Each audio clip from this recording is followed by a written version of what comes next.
Introducing the amazing Tesla Model 3 for the very first time here in Australia. That was a bit outlandish, eh? I did get a sneak peek invite to see the Model 3 on Tuesday, 21st of August 2018. Unfortunately, being a working day, I just could not drive down to Martin Place to see the car.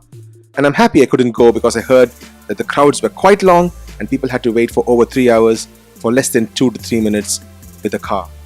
But I really couldn't resist seeing the car in person, so I did drive down the following Sunday to experience Model 3, and boy was I blown away.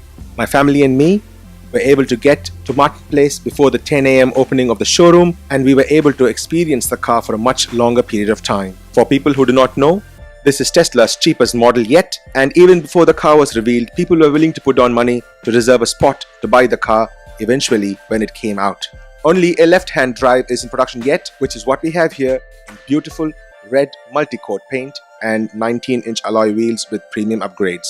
I'm sure you have heard this from many a Model 3 owner that the pictures and videos do not do justice to this car, and I absolutely agree with them.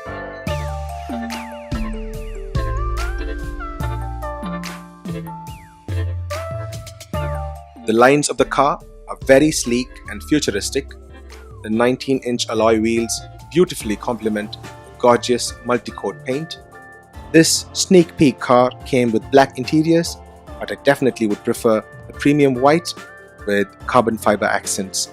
I know it's not being offered in the rear-wheel drive in the US, but just like in the past, we Aussies generally seem to get an upgraded car with more options than our American counterparts who buy an earlier production version of the car. The car comes with a mechanical tailgate unlike the Model X and Model S. I really wish that a powered option would be offered at least as a premium upgrade in the Australian versions. The frunk, although not as large as the Model X, will definitely fit a fair-sized cricket or tennis bag, and it's brilliant for short grocery trips. The LED headlamps along with the flat bare bones front add to the futuristic look of the car. I think that these are adaptive headlamps. I really love this feature in my Model X, and I hope it works just the same in this car as well. Now for the fabled door handles. I must say, it did take me a couple of tries to get used to this, but once I got my head around it, it was quite a natural process, and even my 13-year-old was able to get this in a couple of tries.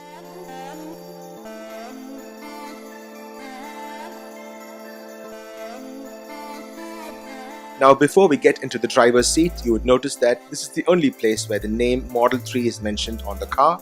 Apart from that, only the Tesla symbol is seen elsewhere. There are two ways to start the car, one with the Tesla app, the other one with a key card which has to be placed there as shown on the animation on the screen. This 15-inch screen is absolutely gorgeous.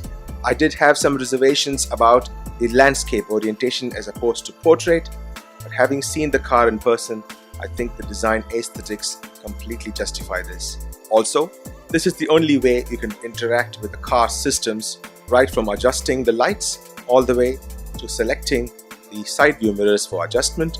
It's all done via this screen. More on the side view mirrors in just a bit. This being the US version of the car, Home Link is enabled, which is not available here in Australia. It'll be nice if it's enabled in this car, and I secretly wish that it would be offered to previous Model X and Model S owners as well. This central console fits with the minimalist design of the car, but I'm sure it's going to get a little getting used to. And honestly, I think I will miss the dash, but this is really cool. Not only can you turn on and turn off the AC, you can change the direction of the airflow like so, and it's delightfully simple and very, very effective. Now coming from a smartphone, I tried to do a pinch to zoom, but that didn't work, so I had to use the button at the bottom to split it, and that is really cool because you can really feel the change in the air current as you move the knob around. I only wish this can be retrospectively applied to the Model S and Model X.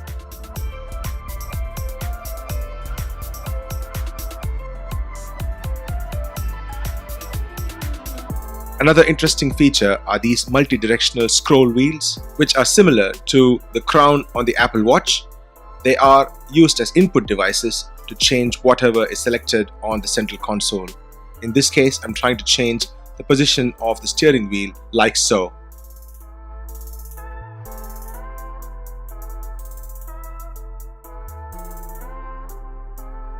It is a no-brainer that a car with such a minimalist approach would have these input devices, and this is how it is used to change the position of the side view mirrors. After a good 10 to 15 minutes in the driver's seat, I had to switch positions with another eager fan, but I still had the best seat in the house. So I went on to check the entertainment system, which I must say, for a car at this price range, it's really awesome.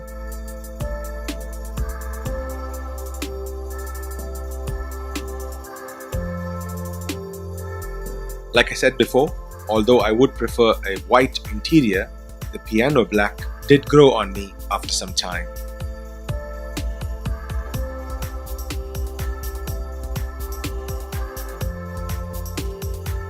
As we open the charge port, a tiny little Tesla logo lights up, which is pretty nice.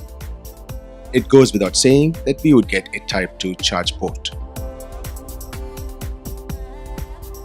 You can see that I'm having quite a go at the charge port, and my young one had to point to me that it need not be so, and a light tap on the head would be more than sufficient to close the door. Ta-da!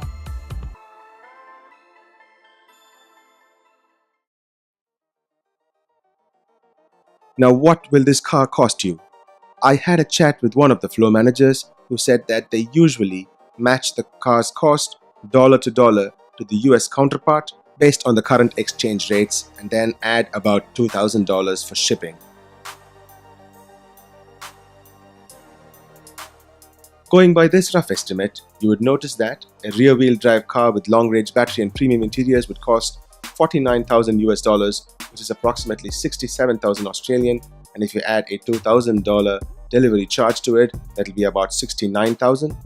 A dual motor all-wheel drive which costs approximately 54,000 US would be 75 here in Australia, and a performance Model 3 which costs 64,000 US would set you back by a cool 90,000 Australian dollars. Now please do remember that these are for the long range battery version with premium interiors. The 35,000 US car, which is the cheapest version offered by Tesla, would cost approximately 50,000 Australian dollars at the current exchange rate. Now if you wanted a paint upgrade, the red multi-coat paint would be 2,000 US and the 19-inch alloy wheels 1,500 US. The interiors are now offered only in black in the rear-wheel drive, and I'm hoping that that is one other thing which will be changed here, and we would have a white option which looks absolutely beautiful. That's all folks. Thank you very much for watching. If you like this video, don't forget to click on that thumbs up button. Please do share this video with your family and friends. And if you like what I'm doing, please do subscribe to my channel for more such videos. The final question before I sign off would be, will a Tesla Model 3 be your next vehicle? Leave it in the comments below, and I'll see you very soon. Till then, this is Tesla in the Form, signing off. Peace.